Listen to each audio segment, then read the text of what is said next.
Assalamualaikum warahmatullahi wabarakatuh. Kembali lagi di channel Berita Mistis. Untuk kisah kali ini masih ada lanjutan dari cerita dari tulisannya Untung Prasetyo. Kisah lanjutan dari perjalanan Satrio. Dan sebelum kita lanjut ke ceritanya, tekan dulu tombol like video ini dan jangan lupa tekan juga tombol subscribe channel ini. Nyalakan juga lonceng notifikasinya agar tidak ketinggalan cerita-cerita lainnya. Dan buat teman-teman yang pengen belanja-belanja, nanti silahkan saja klik etalase yang ada di pojok kiri bawah. Atau teman-teman bisa kunjungi link pembelian yang ada di kolom deskripsi. Dan seperti apa untuk lanjutan dari kisah ini? Langsung saja kita masuk ke ceritanya.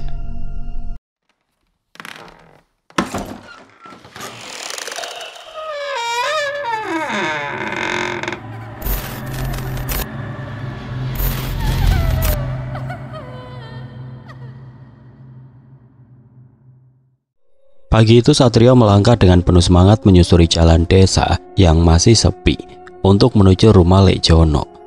Udara yang terasa sejuk dan sisa-sisa gerimis yang menempel di dedaunan membawa kembali kenangan lama tentang desa yang begitu dia cintai. Bau tanah basah bercampur aroma kayu bakar dari tungku rumah-rumah warga semakin memperkuat nostalgia yang bersemayam di hatinya. Di sepanjang jalan, beberapa warga desa menyapa dengan ramah. Ada yang sekedar melambaikan tangan, ada pula yang mengajaknya singgah sejenak untuk menikmati secangkir teh hangat. Satrio hanya tersenyum dan mengangguk dengan santun. Namun dia tetap melanjutkan langkahnya. Dalam hatinya, ada perasaan hangat yang menyeruak dan perasaan itu menyadarkannya bahwa dia benar-benar pulang ke tempat yang begitu akrab baginya. Sesampainya di rumah Lek Jono, Satrio disambut dengan senyum lebar dari Bu Arum. Perempuan parubaya itu segera menyambutnya dengan mata berbinar. Begitu juga dengan Wulan dan Ranti, kedua adiknya itu tampak tersenyum gembira melihat kedatangan lelaki yang sangat mereka sayangi itu dan menyambutnya dengan penuh kehangatan. "Akhirnya kamu sampai juga, Yok. Ibu sempat khawatir saat kamu pergi ke Bandung," ucap Bu Arum dengan nada yang lega. Mendengar itu Satrio hanya tersenyum lalu memeluk erat ibunya. Walau hari itu dia merasakan kebahagiaan karena dapat kembali berkumpul dengan keluarganya, namun ada rasa khawatir yang masih membayanginya, dan rasa itu mulai membuat hatinya gelisah ketika nama Cokro Subeno kembali terlintas dalam benaknya. Lek Jono yang sedang berada di halaman belakang rumahnya langsung berlari ke arah depan rumah dan meninggalkan pekerjaannya pagi itu. Dia merasa sangat senang sekali ketika mendengar suara Satrio yang sedang berbincang bersama ibu dan kedua adiknya. Tanpa basa-basi lagi, Lek Jono langsung memeluk tubuh Satrio yang sudah dianggap sebagai anak kandungnya sendiri. "Bagaimana keadaan Bule Ayu, Pak Lek?" tanya Satrio dengan wajahnya yang mulai terlihat cemas. "Alhamdulillah sudah mulai membaik, Lek," balas Lek Jono sambil terus menepuk pundak Satrio karena merasa sangat bangga dengan keponakannya itu. "Memangnya Bule sakit apa toh, Pak Lek?" tanya Satrio yang sudah duduk di ruang tamu dengan kursi kayu klasik khas daerah setempat. "Cuma demam biasa saja, Le. Tidak ada penyakit lainnya. Sepertinya bulekmu kecapean karena di musim hujan seperti ini kan. Di desa sedang banyak pekerjaan. Ditambah lagi hampir beberapa hari dia terus kehujanan," balas Lek Jono dengan tenang. "Iya yo, Bule sudah enakan kok. Kemarin Bule juga habis dari rumah sakit diantar ibumu," balas seorang perempuan seusia Bu Arum keluar dari dalam kamarnya. "Syukurlah Bule, tapi Bule harus banyak istirahat," balas Satrio sambil meraih tangan dari perempuan yang merupakan adik kandung dari ayahnya. Bule Ayu tersenyum hangat dan merasa bahagia melihat keponakannya yang kini telah tumbuh menjadi pemuda yang gagah dan penuh perhatian. Satrio menggenggam tangan Bule Ayu dengan lembut, merasakan kehangatan keluarga yang sudah lama tidak dia rasakan sejak perjalanan panjangnya. Sejak dia mengalami kejadian-kejadian di luar nalar manusia. Sementara itu Bu Arum keluar dari dapur dengan membawa nampan berisi teh hangat dan beberapa makanan tradisional. Aromanya yang harum langsung memenuhi ruangan, menambah suasana nyaman di dalam rumah sederhana itu. Lek Jono ikut duduk di kursi kayu panjang, sementara semua anggota keluarga berkumpul di ruang tamu. Satrio merasa begitu damai di tengah kebersamaan ini. Setelah melewati berbagai pertarungan dan ancaman yang membahayakan nyawanya, akhirnya dia bisa menikmati momen berharga bersama keluarga tercinta. Dia menatap wajah-wajah yang begitu berarti dalam hidupnya dan bersumpah dalam hati untuk melindungi mereka dari segala ancaman, termasuk dari orang yang bernama Cokro Subeno. Obrolan santai pun mengalir di antara mereka. Lejono mulai bercerita tentang perkembangan desa, Wulan dan Ranti bercerita tentang kegiatan mereka di sekolah, sementara Bu Arum dan Bule sibuk menyuguhkan makanan. Sesekali mereka tertawa bersama, mengingat kenangan-kenangan lucu di masa lalu. Matahari semakin meninggi, sinarnya mulai menghangatkan pekarangan rumah. Di luar, suara ayam berkokok bercampur dengan suara gemercik air dari pancuran bambu yang mengalir ke kolam kecil di samping rumah. Satrio menghirup udara dalam-dalam, menikmati momen ini sepuasnya. Ia tahu dalam waktu dekat dia harus kembali menghadapi dunia yang lebih keras. Tapi untuk saat ini ia ingin menikmati kebahagiaan sederhana ini bersama orang-orang yang ia cintai. Di sisi lain, kabar kematian Kitarno, Barong dan juga Harto telah sampai di telinga Cokro Subeno. Walau tidak merasa bersedih, tapi orang yang dianggap sebagai sesepuh di perkumpulan Sabta Buana itu merasa sangat marah karena telah kehilangan orang-orang yang dianggapnya sebagai orang kepercayaan. Dia juga tidak menyangka jika ada orang yang memiliki kekuatan besar yang bisa menaklukkan Kitarno yang memiliki ajian Astapati. Abajaya yang menceritakan bagaimana kematian Kitarno dan dua pemimpin Sabta Buana lainnya itu mengaku telah membantu Kitarno dalam pertempuran terakhirnya. Bahkan dia mengaku sempat melemahkan sosok makhluk gaib yang menjadi perewangan dari pemuda yang telah menghabisi Kitarno dan Mirna itu. Dan sontak saja apa yang dikatakan oleh Abajaya membuat Cokro Subeno menyatakan perang kepada Satrio dan berjanji akan memburunya lalu menghabisinya. Ruangan tempat Cokro Subeno dan Abajaya pun seketika menjadi sunyi. Hanya suara nafas berat Cokro Subeno yang sangat terdengar, menandakan betapa besarnya amarah yang sedang dia tahan kala itu. Dengan aura yang sangat pekat, tatapannya tajam menelusuri wajah Abajaya, mencoba mencari celah dalam perkataannya. Jadi secara garis besar, Sabta Buana telah dihancurkan oleh seorang pemuda bernama Satu, makhluk perewangan, Ki? Tanya Cokro Subeno dengan sorot matanya yang tajam. Benar sekali, Raden. Pemuda itu memiliki kesaktian yang tinggi, bahkan dia mampu menghabisi Harto yang sedang menggunakan ajian-ajian Wesi Kuning. Balas Abajaya yang terus berusaha meyakinkan Cokro Subeno. Siapa pemuda itu? Bagaimana dia dapat dengan mudah mengalahkan 4 pemimpin Sabta Buana dan menghabisi mereka? Apakah kau memiliki petunjuk lain, Ki?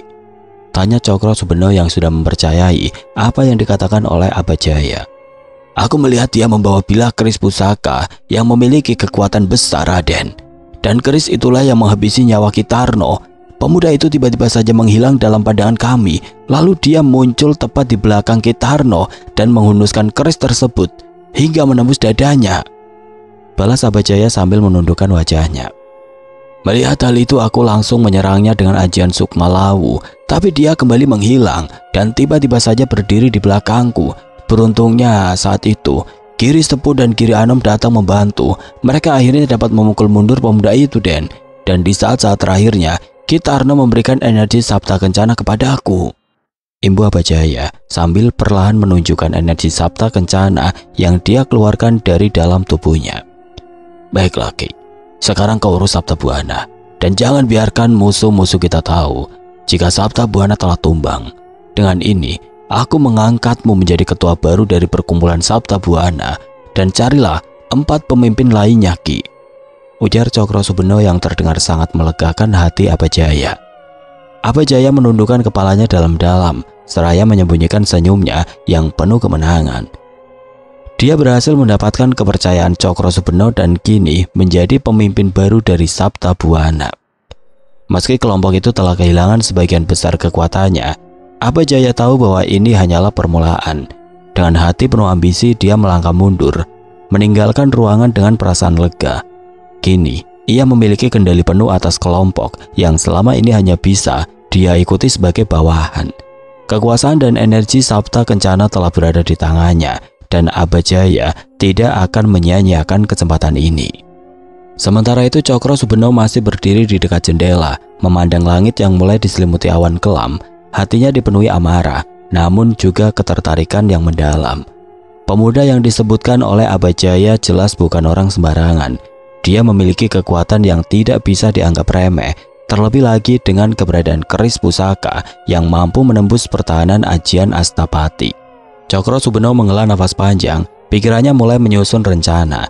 Lawan yang kuat hanya bisa ditaklukkan dengan strategi yang matang. Tidak hanya sekedar mengandalkan kekuatan, tapi juga kecerdikan. Jika pemuda itu mampu mengalahkan Kitarno dan para pemimpin Saptabuana, maka dia pasti memiliki celah yang bisa dimanfaatkan. Tanpa membuang waktu, Cokro Subeno segera memanggil beberapa orang kepercayaannya. Dia tidak akan tinggal diam. Kekuatan yang dimiliki pemuda itu harus diselidiki dan jika memungkinkan dikuasai. Jika tidak, maka hanya ada satu jalan, yaitu menghabisinya sebelum dia menjadi ancaman yang lebih besar. Sementara itu, Satrio yang sedang menikmati waktu bersama keluarganya masih saja dibayangi oleh nama Cokro Subeno yang terus saja membakar amarahnya. Di satu sisi, Satrio merasa ingin segera menuntaskan dendamnya kepada orang yang telah menjarah makam kerajaan kuno dan menyebabkan kematian ayahnya itu. Tapi di sisi lain, dia juga harus menjaga ibu dan dua adiknya agar mereka tidak terlibat langsung dalam permasalahan itu. Satrio pun terus mencari cara untuk menjelaskan permasalahan yang sedang dihadapinya itu. Dia tidak ingin mengecewakan sang ibu dan juga paman serta bibinya. Tapi dalam waktu dekat, Satrio tetap harus menceritakan apa yang sebenarnya telah terjadi pada dirinya sejak dia bertemu dengan Mbah Gumilar. Namun alih-alih segera menceritakan kepada ibu dan pamannya, Satrio malah mendapati sebuah permasalahan baru yang membuatnya kembali menggunakan kekuatan serta kesaktiannya. Semua berawal di pagi hari yang tertutupi mendung hitam dengan hembusan angin yang bertiup lebih kencang dari biasanya. Pagi itu Bu Arum yang sedang memasak di dapur bersama Bule Ayu kedatangan seorang tamu yang merupakan teman lama dari keduanya. Sosok perempuan bertubuh kurus dengan kantung mata tebal dan juga sorot mata yang sayu itu mengetuk pintu rumah Lek Jono dan mengucapkan salam beberapa kali. Hingga akhirnya Satrio pun langsung berlari ke arah ruang tamu dan bertemu dengan perempuan itu. "Mbak Ayu ya ada, Mas?" tanya perempuan itu sambil tersenyum dan menganggukkan kepalanya. "Oh, Bule Ayu ada di dapur, Bude. Monggo silakan masuk, biar saya panggilkan Bule," balas Satrio dengan ramah. Setelah mempersilahkan masuk, Satrio pun langsung berlari ke arah dapur untuk memanggilkan Bule Ayu. Dan tidak lama setelah Bule Ayu menemui tamunya itu, Satrio yang masih bersama Bu Arum mendengar suara tangis yang sangat menyedihkan dari arah ruang tamu. Karena merasa penasaran, keduanya pun akhirnya berjalan ke arah depan untuk melihat apa yang sebenarnya terjadi. Mengetahui jika yang bersama Bule Ayu adalah sosok perempuan yang dikenalnya, Bu Arum pun langsung menghampirinya dan memeluk perempuan itu dengan penuh kasih sayang. Seolah dia sedang memeluk saudara perempuannya sendiri. Dan setelah saling melepas rindu, Bu Arum pun memperkenalkan Satrio kepada sosok perempuan itu yang tidak lain adalah sahabat dari Bu Arum. "Ini anakku, Mbak, namanya Satrio, dia masih kuliah, tapi ya begitu, sepertinya tidak niat untuk melanjutkannya," ujar Bu Arum sambil menunjuk ke arah Satrio. Satrio pun dengan sigap langsung mencium tangan dari sahabat ibunya itu, namun sesuatu terasa aneh. Ketika Satrio mencium tangan dinginnya, tiba-tiba saja dia melihat seorang lelaki bertubuh gemuk yang sedang duduk di sebuah ruangan sambil terus menjambak-jambak rambutnya sendiri dan sesekali memukul-mukul wajah serta tubuhnya. "Beruntungnya kamu, Dek. Anakmu sehat dan terlihat baik," ujar sosok perempuan itu dengan mata berkaca-kaca. "Loh, memangnya anakmu kenapa toh, Mbak? Bukannya dia sudah bekerja di Jakarta?" tanya Bu Arum penasaran. "Iya, Dek, hampir 1 tahun dia bekerja di Jakarta, tapi sekarang dia kehilangan kewarasannya," balas sosok perempuan itu sambil mengusap air matanya. Mendengar apa yang dikatakan oleh perempuan itu, Satrio merasa tercengang. Jadi apa yang dia lihat tadi adalah gambaran anak laki-lakinya yang sedang dipasung di sebuah ruangan pengap dan sangat tidak layak untuk ditempati. "Astaga, kenapa bisa begitu, Mbak? Apa yang menyebabkan anakmu bisa seperti itu?"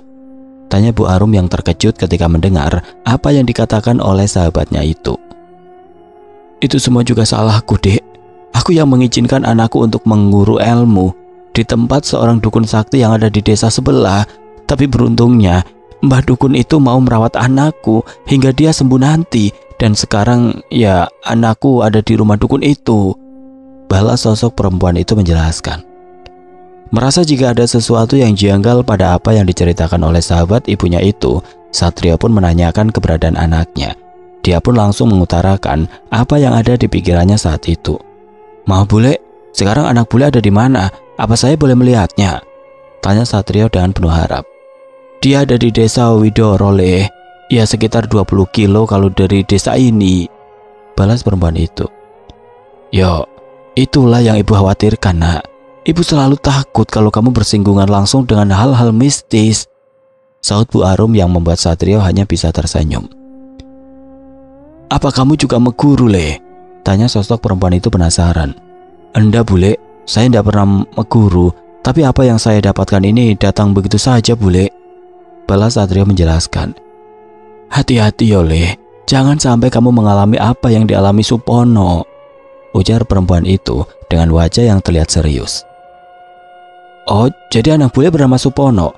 Tapi Supono malah terlihat gemuk ya bule, padahal dulu badannya kecil seperti badanku," balas Satrio yang malah membuat perempuan itu merasa heran. "Loh, apakah kamu sudah pernah bertemu dengan Supono, Le? Kok kamu bisa tahu keadaannya?" tanya perempuan itu penasaran. "Belum bule, tapi saya tahu gambaran Supono saat ini," balas Satrio dengan tenang. "Dia sekarang sedang dipasung di sebuah gubuk kecil yang terlihat sangat pengap. Le, kalau kamu bisa, Mbak tolong obati Supono. Sudah hampir 2 tahun dia kehilangan kewarasannya, dan selama itu bule seperti kehilangan harapan hidup," pinta ibu dari Supono penuh harap. "Nanti biar saya coba bule, saya akan ke sana bersama Lek Jono. Tapi sekarang saya harus pergi dulu bule, ada yang ingin saya temui di desa ini," balas Satrio sambil berpamitan kepada Ibu Supono dan juga Bu Arum serta Bule Ayu. Setelah Satrio pergi, obrolan hangat pun kembali terjadi di rumah itu. Bu Arum dan Bule Ayu serta sahabat lamanya yang bernama Bu Endang itu mulai membicarakan kehidupan mereka di masa kini. Wajah Bu Endang yang semula lesu kini mulai terlihat cerah ketika Bu Arum banyak menceritakan tentang Satrio yang tiba-tiba saja memiliki kemampuan seperti mendiang ayahnya. Satrio melangkah dengan tenang menyusuri jalan desa yang masih basah oleh embun pagi. Hatinya dipenuhi berbagai pertanyaan tentang sosok Supono dan bagaimana dia bisa kehilangan kewarasannya setelah berguru kepada dukun di desa Widoro. Ada sesuatu yang janggal dalam cerita Bu Endang, sesuatu yang seakan menariknya untuk menggali lebih dalam. Udara dingin menyusup di sela-sela pakaiannya, namun pikirannya terlalu sibuk untuk memikirkan apa yang terjadi pada Supono. Dan setelah berjalan cukup jauh, dia pun sampai di rumah Wanto yang merupakan sahabatnya di desa itu, sekaligus cucu dari mendiang Mbah Gumilar. Setelah berbincang cukup lama dengan Wanto, Satrio pun menanyakan tentang sosok Supono yang baru saja didengarnya. Wanto yang juga mengetahui tentang apa yang dialami oleh Supono pun mengatakan jika pemuda seusianya itu sedang kehilangan akal sehatnya setelah makhluk perewangannya menyerang balik hingga membuatnya gila. Dan setelah mendengar apa yang Wanto sampaikan, Satrio pun mengajak untuk melihat langsung kondisi Supono yang masih dipasung di rumah Mbak Kliwon. Selain membicarakan tentang Supono, Satrio juga mulai menceritakan keanehan-keanehan yang dialaminya setelah dia kembali ke Jakarta. Dan cerita yang berakhir pada pertempuran gaibnya melawan Kitarno sontak membuat Wanto terkejut, sekaligus menyesali apa yang telah terjadi pada sahabatnya itu. "Awakmu sudah melangkah terlalu jauh, Yok. Aku tidak menyangka jika apa yang dimiliki oleh Simbah Gumilar malah turun kepadamu," ujar Wanto dengan wajahnya yang terlihat murung. "Aku sendiri tidak menyangka, Tok. Dan aku sendiri tidak pernah mengharapkan hal itu," balas Satrio dengan tatapannya yang terlihat tulus. "Sebelum aku bertemu awakmu, Simbah selalu memaksaku untuk melatih diri, mulai dari laku tirakat kecil hingga laku tirakat besar. Tapi aku menolaknya, Yok, karena aku tidak tertarik dengan apa yang dimiliki oleh Simbah," ucap Wanto menjelaskan. "Aku ingin hidup selayaknya manusia biasa yang jauh dari hal-hal gaib," imbu Wanto sambil menatap Satrio. "Mbah Gumilar pernah mengatakan jika aku telah menerima takdirku, Tok, dan memang sepertinya aku harus berjalan di atas takdir yang memang sudah tertulis untukku," balas Satrio dengan tenang.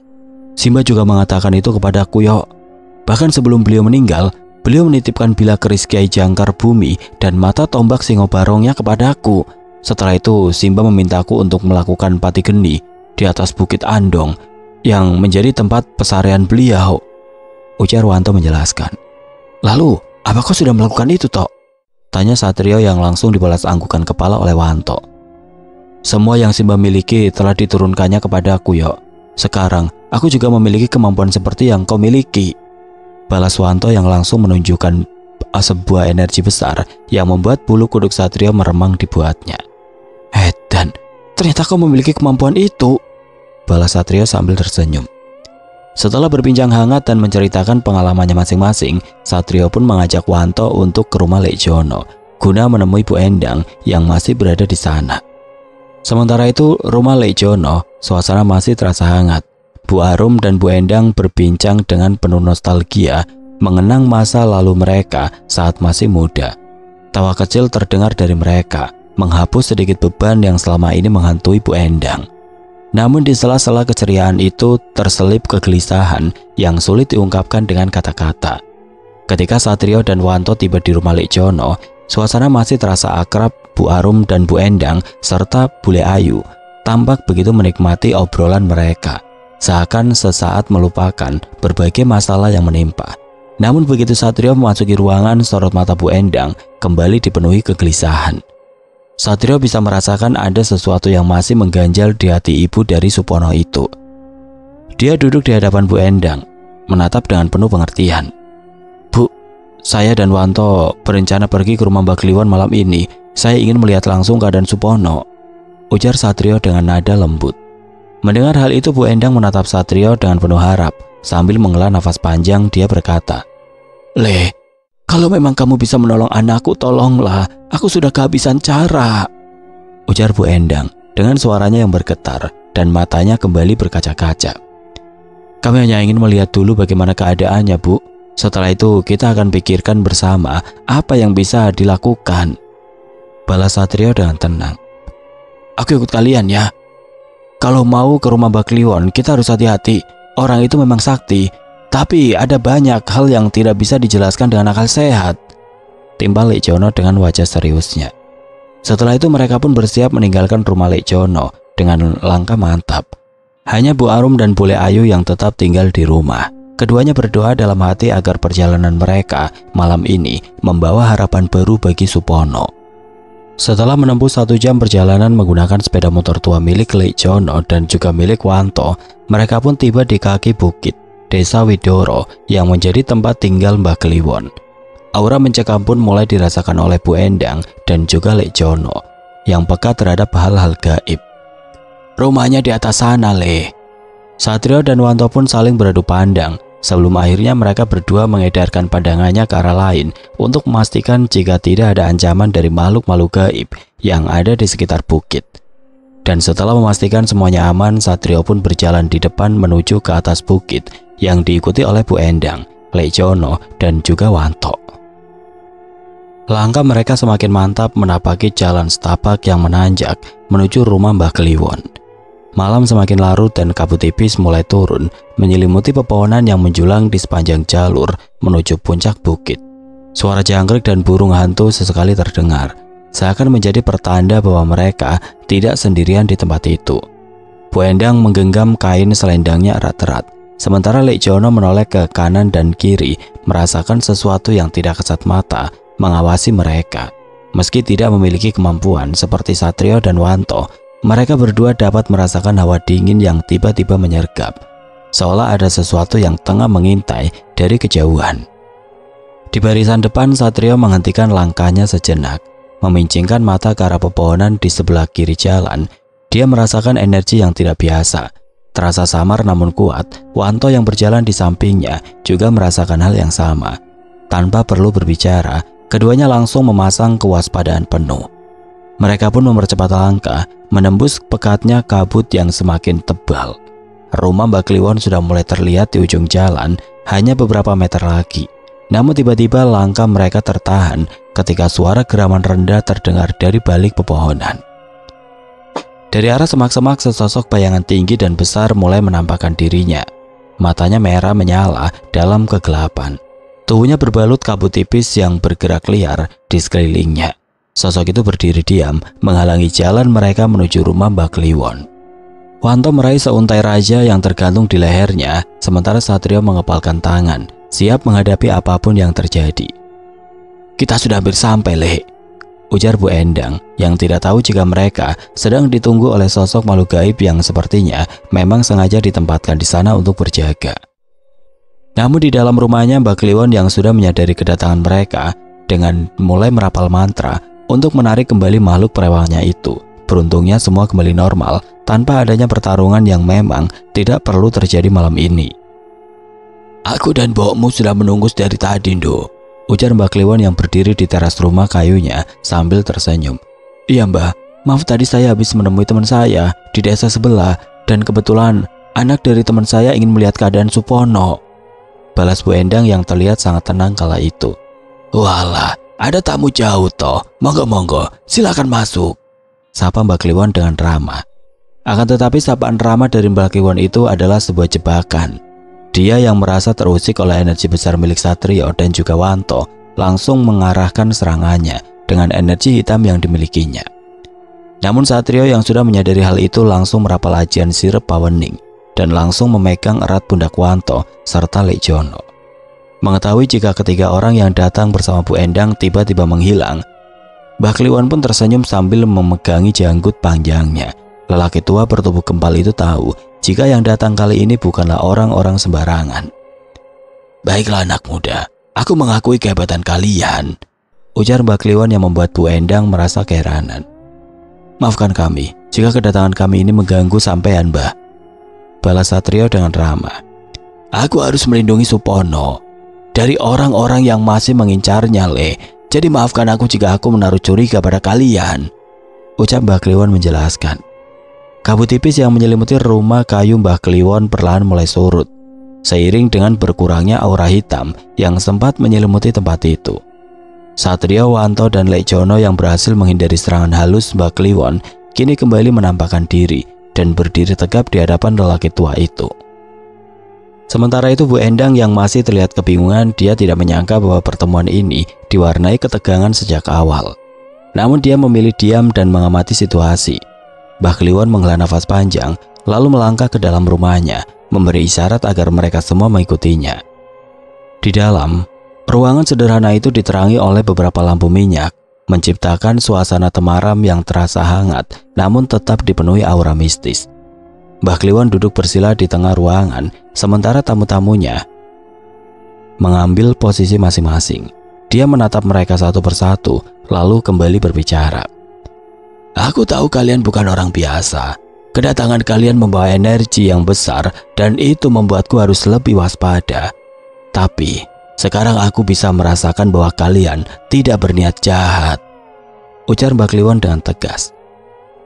"Kami hanya ingin memastikan keadaan Supono, Mbah. Bu Endang khawatir dan kami ingin melihat apakah ada sesuatu yang bisa kami bantu," balas Satrio dengan tenang. "Supono, anak itu kini sudah bukan manusia biasa lagi. Dia hampir dikendalikan sepenuhnya oleh sosok Wanara Soma. Jadi aku terpaksa memasungnya karena jika tidak, dia bisa kehilangan dirinya sendiri," balas Mbak Kliwon menjelaskan. "Memangnya apa yang sebenarnya terjadi pada Supono, Mbah?" tanya Satrio penasaran. Mbak Kliwon pun menceritakan semua yang telah dialami oleh pemuda itu. Dari awal dia datang bersama Bu Endang hingga akhirnya dia pergi tanpa berpamitan kepadanya. Setelah mendapatkan sosok perewangan yang bisa membantunya untuk membalaskan rasa sakit hatinya itu, keheningan pun menyelimuti ruangan tempat mereka berada. Setelah Mbah Kliwon mengakhiri penjelasannya, wajahnya tampak lelah, seolah sedang menanggung beban yang sangat berat. Dia menghela nafas panjang lalu menatap mereka satu persatu. "Aku sudah memperingatkan dia, tapi Supono memilih jalannya sendiri," ucapnya dengan suara lirih. "Rasa sakit hatinya telah membutakan akal sehatnya. Dia berpikir bahwa kekuatan Wanara Soma bisa membantunya meraih keadilan, tapi dia tidak sadar bahwa dirinya sendirilah yang menjadi tumbalnya," Ibu Mbak Kliwon menjelaskan. "Apakah masih ada cara untuk menyelamatkannya, Mbah?" tanya Satrio penasaran. "Itulah yang sedang aku pikirkan. Jika dibiarkan terlalu lama, Supono akan benar-benar hilang dan tubuhnya hanya akan menjadi wadah bagi Wanara Soma. Aku memasungnya bukan hanya untuk melindunginya, tapi juga untuk mencegah malapetaka yang lebih besar lagi." balas Mbak Kliwon sambil mengusap janggutnya dengan sorot matanya yang menerawang jauh. Apakah sampean pernah berbicara langsung dengan sosok Wanarasoma itu, Mbah? Tanya Satrio yang membuat Mbak Kliwon menghela nafasnya. Aku sudah sering berkomunikasi dengannya, Le. Bahkan aku sudah menghabiskan 2 ekor kambing hitam untuk aku persembahkan kepadanya. Tapi sepertinya Wanarasoma tidak memperdulikan hal itu, dan aku juga merasa bingung untuk mencari cara menaklukkan kembali sosok makhluk gaib perewangan itu. Balas Mbak Kliwon menjelaskan. Maaf Mbah, jika diizinkan apakah kami boleh berbicara langsung dengan Wanarasoma? Tanya Satrio dengan wajahnya yang terlihat penuh kesungguhan. Aku tidak akan melarangnya, Le. Tapi aku juga tidak akan bertanggung jawab jika ada sesuatu hal buruk yang terjadi kepadamu. Balas Mbak Kliwon dengan tegas. Mbak Kliwon menatap Satrio dalam-dalam, mencari tanda-tanda keraguan di wajah pemuda itu. Namun tidak ada sedikit pun keraguan yang tersirat pada sorot matanya. Yang dia lihat hanyalah tekad bulat dan keyakinan yang begitu kuat. Mbak Kliwon menghela nafas panjang, lalu bangkit perlahan dari duduknya. Baiklah, jika kau memang sudah siap, kita akan melakukannya sekarang, ujar Mbak Kliwon yang membuat Satrio menarik nafas lega. Suasana di dalam rumah kayu itu semakin mencekam, lampu minyak bergoyang-goyang, seakan merespon energi yang mulai berubah. Wanto dan Lejono saling berpandangan, sementara Bu Endang tampak cemas, namun dia tidak berkata apa-apa. Mbak Kliwon berjalan menuju ruangan di bagian belakang rumahnya, di mana Supono dipasung. Dengan langkah perlahan mereka semua mengikutinya. Begitu tiba di depan pintu yang terbuat dari kayu tua, Mbah Kliwon berhenti sejenak, menempelkan telapak tangannya di permukaan pintu, lalu merapal mantra dengan suara pelan namun penuh wibawa. Setelah itu Mbak Kliwon membuka pintu itu perlahan. Ruangan di dalamnya gelap, hanya diterangi cahaya redup dari obor yang tergantung di sudut. Di tengah ruangan Supono duduk dengan kaki lurus yang diimpit oleh batang kayu besar.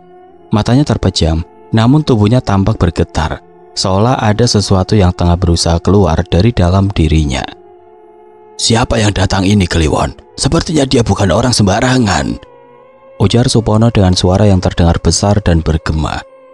Namaku Satrio Ki, aku hanya ingin bicara sebentar. Baiklah, katakan apa yang kau inginkan manusia, tanya sosok yang ada di dalam tubuh Supono. Kenapa kau tidak melepaskan Supono, Ki? Bukankah dia adalah majikanmu, tapi mengapa kau malah ingin menguasai tubuhnya? Tanya Satrio dengan tegas. Kau tahu apa soal itu, anak muda? Ini bukan keinginanku, tapi keinginan dari seseorang yang kini telah menjadi tuanku.